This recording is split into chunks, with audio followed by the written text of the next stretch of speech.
ইউটিউবের মধ্যে এখন এরকম ইউটিউবার আছে যারা টপিক নিয়ে এত ভাবে না, যা ইচ্ছে তাই ভিডিও আপলোড করে দিচ্ছে, আবার সেই সমস্ত ভিডিওগুলোর মধ্যেই কিন্তু ভিউজ বেশি আসছে। আর আপনিও একটা চ্যানেল খুলে ফেলেছেন কিন্তু এখন টপিক খুঁজে পাচ্ছেন না, মানে কী টপিকে ভিডিও বানাবেন সেটা বুঝতে পারছেন না, মানে টিকিট ছাড়া টেনে ওঠার মতো অবস্থা। আবার এরকম ইউটিউবারও আছে যারা একই টপিক নিয়ে বারবার ভিডিও বানাচ্ছে, একটা টপিককে নিয়ে বারবার ভিডিও বানায় যাচ্ছে। আবার অনেকেই এরকম আছে টপিক সার্চ করতে করতে কী টপিক নিয়ে ভিডিও বানাবে সেই টপিক খুঁজে পাচ্ছে না, টপিক সার্চ করতে করতে অনেক সময় নষ্ট করে দিচ্ছে কিন্তু আর শেষ পর্যন্ত ভিডিও বানাতে পারছে না।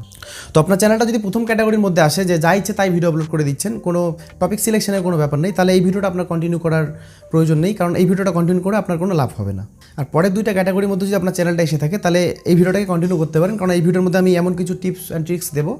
যেগুলো হয়তো হেল্প করবে আপনার টপিক সিলেকশনে। তো এখানে অনেকেই পার্ট টাইমার ইউটিউবার আছে, পার্ট টাইম হিসেবে কাজ করে ইউটিউবে, অন্য কাজের সঙ্গে সঙ্গে ইউটিউবিংটাকে করে। তো অন্য কাজ করার সঙ্গে সঙ্গে কিন্তু আমাদের ইউটিউবের টপিক সিলেকশনটা করা হয় না ঠিকমতো, আমরা সময় ঠিকমতো দিতে পারি না ইউটিউবটাকে টপিক সিলেকশনের জন্য। তো যারা এরকম ক্যাটাগরি চ্যানেল নিয়ে কাজ করছেন যে টপিক সিলেকশন করতে হবে ভালো মতো, ঠিকঠাক মতো টপিক সিলেকশন না করলে সমস্যা আছে, তো সেই সমস্ত চ্যানেলের ক্ষেত্রে আমি বলছি আপনারা সবসময় আপনাদের মোবাইলের মধ্যে নোটপ্যাড বলে একটা অ্যাপ্লিকেশন আছে, সেই অ্যাপ্লিকেশনটাকে ইনস্টল করে রাখবেন। আমি পার্সোনালি নিজেও একজন পার্ট টাইম ইউটিউবার, আমি পার্ট টাইম হিসেবে ইউটিউবে কাজ করি। তো যারা এরকম পার্ট টাইমার হিসেবে ইউটিউবে কাজ করেন তার সাথে সাথে অন্য কাজ করেন, আপনাদের সবসময় মোবাইলের মধ্যে একটা নোটপ্যাড অ্যাপ্লিকেশন ডাউনলোড করে রাখবেন। তো এটা আমি কেন বললাম, আপনি অন্য কাজের সঙ্গে সঙ্গে আপনার ইউটিউবের যে টপিক সিলেকশনের ব্যাপারটা এটাও কিন্তু করতে পারবেন এই নোটপ্যাড অ্যাপ্লিকেশনটা যদি আপনার মোবাইলের মধ্যে থাকে। মানে সবসময় আপনি আপনার মাথার মধ্যে যখনই একটা আইডিয়া চলে আসবে যে আমি এই টপিকটা নিয়ে ভিডিও বানানো উচিত বা এই টপিকটা নিয়ে ভিডিও বানাবো, আপনি সঙ্গে সঙ্গে সেই টপিকটাকে সেই ওয়ার্ডগুলোকে আপনি নোট করতে পারবেন আপনার নোটপ্যাডের মধ্যে। আর এর থেকে কী হবে, আপনি সবসময় ভাবার একটা সুযোগ পাচ্ছেন, আপনি যেখানে থাকুন না কেন আপনি এটাকে ভাবতে পারছেন যে আপনি এই টপিকটা নিয়ে ভিডিও বানাবো, আপনাকে কোনো স্পেসিফিক সময় দিতে হচ্ছে না যে আমাকে এই সময়টাই এই টপিক নিয়ে রিসার্চ করার জন্য এই সময়টাই আমাকে দিতে হবে, আপনি ফুল টাইম আপনি দিতে পারছেন, আপনি যখন খুশি তখন ভাবতে পারছেন যে আমি এই টপিকটা নিয়ে ভিডিও বানাবো।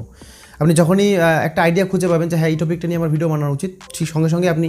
সেটাকে আপনার নোটপ্যাডের মধ্যে নোট করে নিন। আর সেকেন্ড, আপনারা যেই জিনিসটা করতে পারেন, আপনারা যারা বিগিনার আছেন আমি তাদের উদ্দেশ্যে বলছি, যারা অলরেডি সাকসেস ইউটিউবার আমি তাদের ক্ষেত্রে বলছি না, আপনারা যারা বিগিনার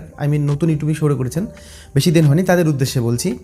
আপনারা অন্য ইউটিউবার যারা অলরেডি সাকসেসফুল ইউটিউবার, অনেক বড় ইউটিউবার, তাদেরকে ফলো করতে পারেন। আপনার সেম ক্যাটাগরির মধ্যে যেই সমস্ত চ্যানেল আছে সেরকম 8-10টা চ্যানেলকে আপনি সাবস্ক্রাইব করে রাখবেন আপনার সেম ক্যাটাগরির মধ্যে। তাহলে আপনি কী হবে দেখবেন, সবসময় ফলো করবেন যে সেই সমস্ত চ্যানেলরা কী টাইপের ভিডিও আপলোড করছে বা তারা কীরকমভাবে ভিডিও আপলোড করছে, তারা কীরকমভাবে টপিক সিলেকশন করছে। তাহলে এর থেকে কী হবে, আপনার টপিক সিলেকশনের একটা আইডিয়া চলে আসবে। আর অনেক সময় আপনি যদি টপিক খুঁজে না পান, হতে পারে এটা আপনার অনেক সময় বিগিনারদের ক্ষেত্রে এটা হয়, এই সমস্যাটা হয় যে টপিক খুঁজে পাচ্ছি না যে কী নিয়ে ভিডিও বানাবো। হতেই পারে কারণ আপনি একটা নতুন ইউটিউবে এসেছেন, আপনার এই জিনিসটা আপনার মধ্যে আসতেই পারে। তো সেক্ষেত্রে আপনি যখনই 8-10টা চ্যানেলকে ফলো করে রাখবেন, তারা দেখবেন যে কীরকম টাইপের ভিডিও আপলোড করছে, তারা কীভাবে টপিক সিলেকশন করছে, সেই হিসেবে আপনিও টপিক সিলেকশন করতে পারবেন। আর অনেক সময় আপনি যদি টপিক সিলেকশন করতে না পারেন বা আসছে না কোনো আইডিয়া কী নিয়ে ভিডিও বানাবো, তাহলে পুরানো যে সমস্ত চ্যানেল আছে অলরেডি বড় বড় ইউটিউবার আপনি যাদেরকে ফলো করে রাখবেন, তাদের ওল্ড ভিডিওগুলো তাদের প্রিভিয়াস ওল্ডেস্ট ভিডিওগুলো যেগুলো আছে সেগুলোকে একটু অ্যানালাইজ করবেন, দেখবেন তারা কী ভিডিও বানিয়ে দিয়েছে অলরেডি, আপনি তার মধ্যে থেকে যে কোনো একটা টপিককে নিতে পারবেন, নিয়ে তখন সেইটাকে নিয়ে আপনি একটা ভিডিও বানাবেন। বাট এখানে একটা জিনিস আপনাদের মাথায় রাখতে হবে যে সে যেই রকমভাবে টাইটেল রেখেছে